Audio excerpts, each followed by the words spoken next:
Olá, bem-vindo ao 6º episódio da Tal de Contabilidade. Eu sou a Thaline. Olá, seja bem-vindo. Eu sou o Paulo Henrique e hoje não temos um convidado especial. Já é hora de eu falar já, Thalina, ou não? Não, Quer vai, começa de voltar? novo, que é mais fácil. Só vou falar meu nome só? Eu esqueci que era A gente combinado. vai falar o bem-vindo, oi pro pessoal, e Depois você depois vai eu falar o quê? falo do tema, Ah, tá bom. e depois você apresenta o Ricardo. Então vai. Vai falar do convidado.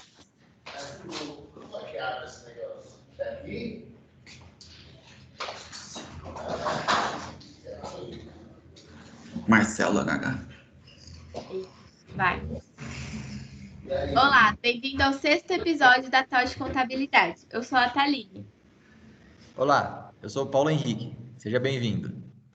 Bom, hoje falaremos sobre alguns pontos trabalhistas e temos um convidado para desvendar esse mistério que muitos empresários ficam em dúvida no momento de contratar, o que fazer, inclusive nesse momento de pandemia que nós estamos vivendo. Verdade, esse setor foi bem utilizado, né, nessa pandemia aí, bem lembrado. E o nosso convidado é o Ricardo Fernando Fabrício Fernandes. Fernando Fernando, Fabrício. Desculpa aí o erro. 3 nomes.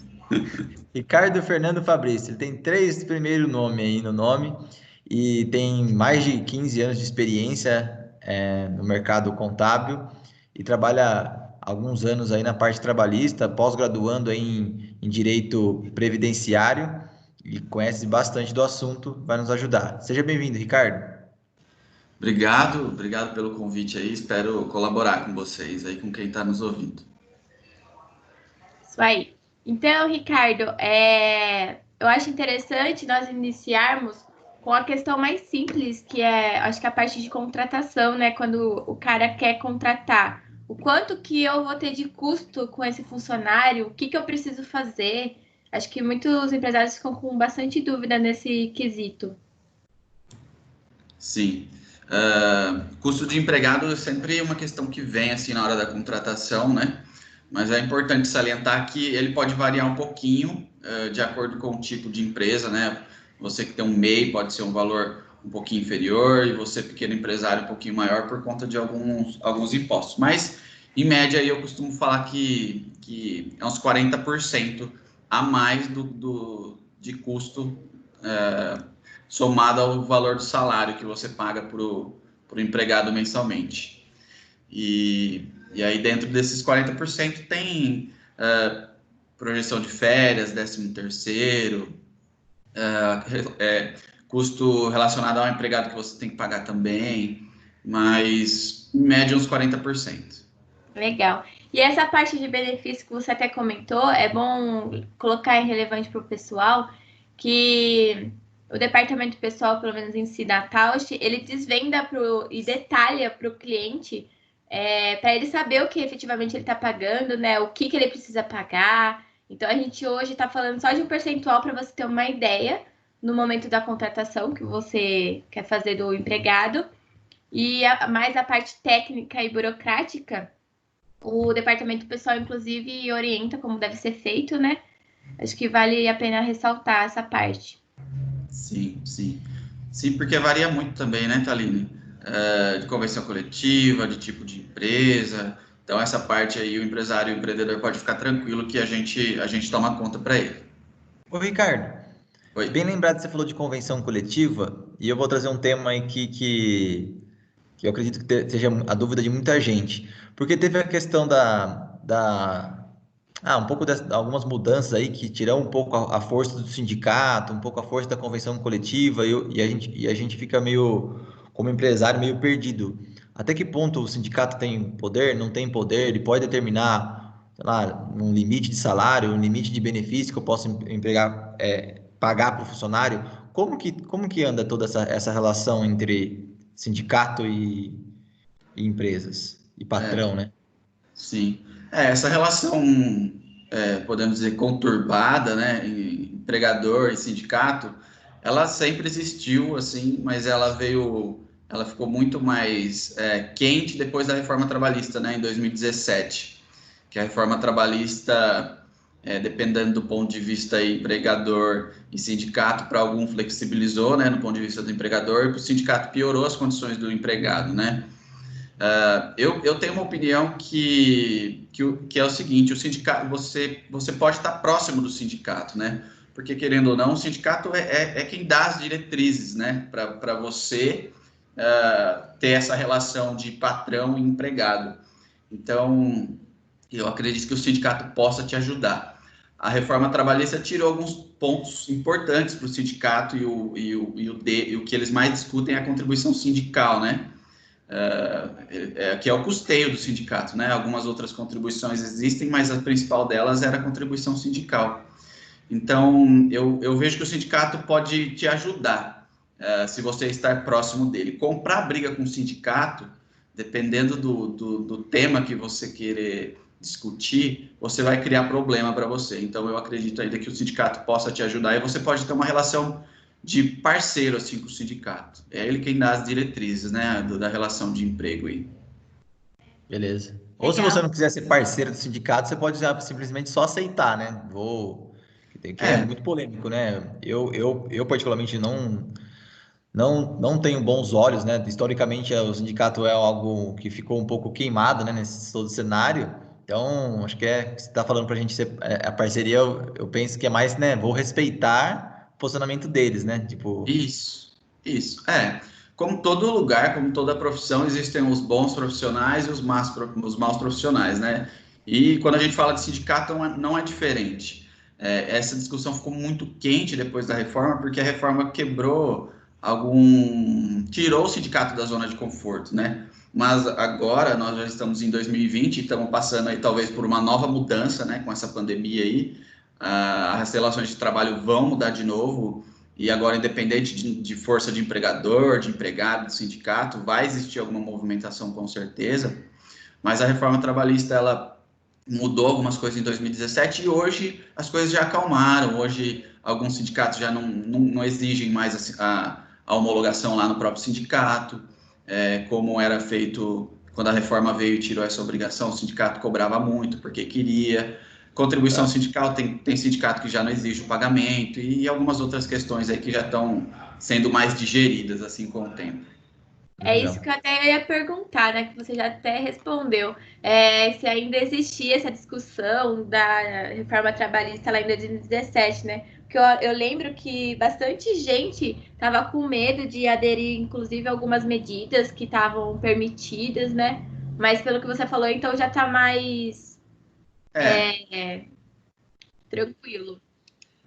acalmou um pouco, e eu acredito que essa calma seja devido ao tempo mesmo, né? Foi um choque muito grande, né, para os sindicatos, com a reforma trabalhista. E o sindicato está fazendo o papel dele, né? O sindicato foi criado para defender o empregado. Então, a reforma trabalhista, ela flexibilizou algumas questões. Eu falei de contribuição sindical. Algumas coisas você, com a reforma trabalhista, não precisa do sindicato para negociar com o empregado. Homologação mesmo, a reforma tirou a obrigação de ser feita no sindicato, e o sindicato via aquilo ali como uma segurança para o empregado. Então, essas questões, com o tempo, estão sendo digeridas. Os empregadores também entenderam que precisam do sindicato para algumas coisas, né? Para homologar um acordo de banco de horas, de repente, para flexibilizar um horário, e um controle de ponto. Então, as coisas acalmaram um pouquinho, mas eu acredito que o sindicato, volto a falar, pode ser. Você respeita, como o Paulo Henrique falou, você respeita as decisões do sindicato, e muitas vezes você precisa do sindicato, então ele pode ser seu parceiro para tentar te ajudar. Legal. Ô, Ricardo, então, você falou lá no começo, e acredito que seja interessante a gente entrar nesse tema. Então, é difícil a gente saber as bases, né, de salário, porque são vários sindicatos, vários. Tem uma CLT, mas daí cada atividade vem propondo sua remuneração em diferentes pontos, né? Uhum. E Como que funciona tudo isso? Assim, é assim mesmo, Brasil afora, cada região tem o seu salário, para explicar um pouco mais para o pessoal entender, eu acho, como que funciona toda essa logística aí. É, no Brasil é um pouco confuso essas questões de convenção, de representação sindical, porque cada região tem um sindicato, né? Então, nós estamos em Jundiaí, tem um sindicato que representa a categoria dos metalúrgicos, por exemplo. E pode ter uma cidade aqui do lado que representa, em Itupeva, por exemplo, que representa os metalúrgicos também. E aí eu tenho um piso de salário aqui em Jundiaí e em Itupeva um piso diferente. E aí, às vezes, dentro do próprio sindicato, eu tenho 2, 3, 5, 10 categorias diferentes. Então, você olha para um sindicato, passa na frente de um sindicato, e aquele mesmo sindicato representa 10 categorias. E aí são 10 convenções coletivas, e são 10 pisos salariais diferentes. São inúmeros benefícios diferentes. Então, no Brasil, não existe como lá fora. Lá fora, às vezes, tem um sindicato que representa um estado todo, né? Às vezes 3, 4, 5 estados. Então, essas questões sindicais de representação, é sempre bom a gente consultar, e a gente está aqui para isso, para auxiliar o empresário a encontrar o enquadramento correto, porque se você, por uma decisão rápida, assim, escolher um sindicato que está errado, você pode ter um probleminha depois. Legal, meu. Ricardo, a gente já falou um pouco sobre as regras trabalhistas que já existiam. Nós comentamos também sobre a reforma trabalhista que teve em 2017.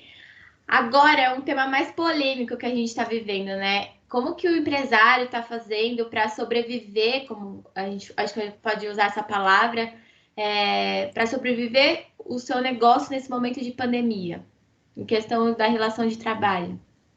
Tá. Esse é um assunto legal de falar, porque tem bastante tema, assim, né? O governo soltou muita coisa nos últimos dias, nos últimos meses aí. E tudo que o governo fez foi para auxiliar o empresário, o empreendedor, e para dar manutenção para os empregos, né? O que o governo não queria várias ou todas as empresas fazendo demissão em massa, porque não conseguiria segurar os empregados, né? Porque não vende, se não vende, a empresa não tem dinheiro, não paga salário, não paga nada.